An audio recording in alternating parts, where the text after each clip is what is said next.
ఎందుకంటే ఈ పోరాటంలో ఎవరు ఓటమి పాలైనా, ఎవరు మట్టి గరిచినా, అంటే పోటాపోటీగా పోరాటం చేసి గెలిస్తే వేరు, కానీ నీకు అడ్రస్ లేని పరిస్థితి కనుక వస్తే ఆ పార్టీలకు భవిష్యత్తు ఇక్కడ ఉంటుందనేది అయితే ఇక్కడ ఏమాత్రము అవపడటం లేదు. అది భవిష్యత్తు పార్టీకే కాదు, వారి నాయకత్వానికి కూడా ఒక రకమైనటువంటి ఛాలెంజ్ లాంటి లోక్సభ ఎన్నికలు. మరి ఇది ఏ రకంగా తీసుకుంటున్నాయి అనేది మనం ఈ అసెంబ్లీ ఫలితాల తర్వాత చూస్తే కొంత రివ్యూ పేరుట బీఆర్ఎస్ కావచ్చు, మరి పార్లమెంటు సెగ్మెంట్లో ఉన్నటువంటి ఉత్సాహంతో కాంగ్రెస్ కావచ్చు, మరి ఇప్పుడు నిన్న మొన్న జరిగినటువంటి బీజేపీ కూడా కొంత మేమేం తక్కువ అన్నట్టు కూడా ఆ ప్రయత్నం చేస్తూ ఉన్నది. కానీ ఇక్కడ మనం ఒకటి గమనించాల్సింది ఏంటంటే తెలంగాణ రాష్ట్రంలో ఇక్కడ నిన్న మొన్న జరిగినటువంటి ఫలితాలను మనం విశ్లేషించుకుంటే ఏమేమిన్నా కూడా బీఆర్ఎస్ కాంగ్రెస్ మధ్యలోనే పోటీ ఉంటుంది. ఎందుకంటే అనుకోని అంటే ఓటమి పాలు అవుతామని ఊహించని విధంగా బీఆర్ఎస్ ఓటమి అయినందుకు లోకసభలో సత్తా చాటుకొని పార్టీని నిలబెట్టుకోవాలనే ఒక బలమైనటువంటి సంకల్పంతో బీఆర్ఎస్ ఉన్నది.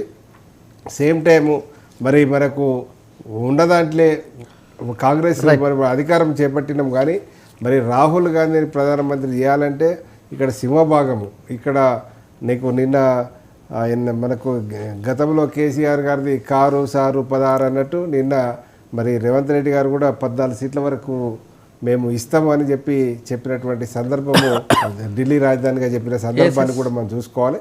అయితే అది ఎంత మేరకు సఫలీకృతం అవుతుంది, మరి వారి నాయకత్వం మీద వాళ్ళకి ఎంత కాన్ఫిడెన్స్ ఉంది, మరి ప్రజలు ఓట్లు ఏ పద్ధతిలో వేస్తారు అనే దానికి కొంత మనకు ఉన్నది. కానీ ఇక్కడ జరిగిందంతా కూడా కాంగ్రెస్కు ఇది అసెంబ్లీలో ఉన్నటువంటి పోయిన పరువును కాపాడుకోవాలనే దాని మీద బీఆర్ఎస్ ప్రయత్నం చేస్తుంటే, మరి 6 గ్యారెంటీల పేరుతోటి అధికారంలోకి వచ్చినటువంటి కాంగ్రెస్కు ఈ 100 రోజులు ఇందాక కంటెస్ట్ బీఆర్ఎస్ కాంగ్రెస్ మధ్య ఉన్నారు, బీజేపీ ఉంది కదా, మోడీ ఫేస్ కదా, ఈసారి హిందూ ధర్మంగా రామజన్మభూమి అది మెయిన్ ఎజెండా కదా. ఇది చైతన్యవంతమైనటువంటి తెలంగాణ.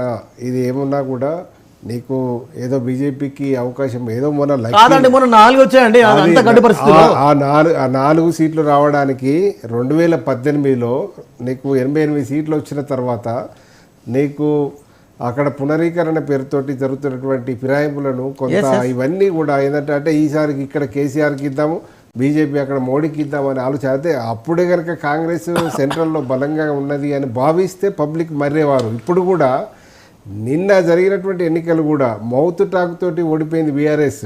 మౌత్ టాక్ గ్రామీణ ప్రాంతాలలో గల్లీ శనిసింగనాపూర్లో డోర్లు లేనట్టు ఇక్కడ మొత్తము వీళ్ళ టాకు వినడానికి తలుపులు తీసే ఉన్నాయి ఎక్కడికక్కడ. అంటే ఒకరింటికి అంటే ఓడిపోయే టాక్ ఒక నియోజకవర్గం అది, అన్ని నియోజకవర్గాలు అదే రంగారెడ్డి హైదరాబాద్ గ్రేటర్ హైదరాబాద్లో ఈ ఒకరి ఇంటికి పక్క పూట మర్డర్ జరిగినా పక్కోనికి తెలియదు, పక్క పూట మంచి జరిగినా తెలియదు. ఆ పద్ధతిలోనే ఇక్కడ మౌత్ టాక్ నీకు కమ్యూనికేషన్ గ్యాప్ తోటి ఇక్కడ నీకు సాధించి, కానీ అక్కడ మాత్రము సరే మంచిగా జరిగిందా చెడు జరిగిందా అనేది ఆయా పార్టీ. ఈసారి లోక్సభ ఎన్నికలు మీ పార్టీకి జీవన మరణ సమస్య, చావో రేవో తాడో పేడో ఇలాంటి ఫలితాలు ఇలాంటి పదాలను మీడియా వాడాల్సి వస్తుంది. అంటే వెంకటన్న మీరు చాలా సీనియర్ రిపోర్టర్ మీరు వెంకట్ గారు, నేనేమంటున్నానంటే బీఆర్ఎస్ పార్టీకి ఇది కొత్త కాదు. అంటే ఓటమి జరిగింది, ప్రజాస్వామ్యపరంగా పద్ధతిగా జనాలు ఇచ్చిండ్రు.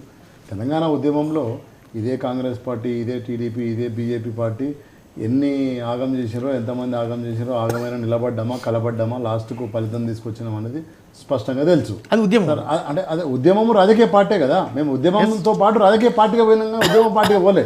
అంటే రాజకీయ పార్టీ పెట్టుకొని ఎలక్షన్లో పోయినాం, ఉద్యమం కాదు. ఉద్యమంతో పాటు రాజకీయ పార్టీతో పాటు ఉద్యమం మాది అప్పుడు. సో కాబట్టి అధికారం తెలంగాణ ప్రజలు ఇచ్చినాం, అద్భుతంగా 9.5 ఏళ్ళు పరిపాలించినాం. సో కాబట్టి ఇప్పుడు మేమేమో కొద్ది 1.85% ఓట్ల తేడాతో ఓడిపోయినాం. అది కూడా ఏంటంటే స్పష్టంగా పెద్దలు రియాజ్ అని ఉన్నారు, మలేషియన్ ఉన్నాడు చెప్తున్నా, అమలు కానీ హామీలు ఇచ్చిండ్రు. అంటే మేము అరిచేతిలో వైకుంఠం చూపించిండ్రు. ఇప్పుడు ఫస్ట్ క్యాబినెట్ మేము రేవంత్ రెడ్డి మనం బెట్లు వేస్తున్నాము, సోషల్ మీడియాలో చూస్తున్నాం. 2 లక్షలు తీసుకోపోయింది, ధనా తీసుకొని పోయి మాఫీ చేస్తారు రాగానే అన్నాడు. అదేవిధంగా అది యువత డిక్లరేషన్ 4,000 రూపాయలు నేను ఎమ్మడైతే ఉద్యోగ వృత్తి ఆ నుంచి సంతకాలు పెట్టి ఇచ్చేస్తాను. అంటే అన్నీ ఏదైతే ఉన్నదో అంత ఈజీ పాసిబుల్ కాదు. 2 లక్షల రూపాయలు రుణమాఫీ ఇది మీరు తీసుకోకపోతే అంటే నేనేమంటున్నా ఇప్పటి వరకు పెన్షన్ లేలే, ఇప్పటి వరకు రైతు బంధు ఏదైతుందో 1 ఎకరానికి వేసిండ్రు మిగతా అంటే నేనేమంటున్నా అమలు కానీ హామీలు ఇచ్చి అధికారంలోకి వచ్చిండ్రు, పరిపాలించని వరి మేమే వరి అవుతుంది.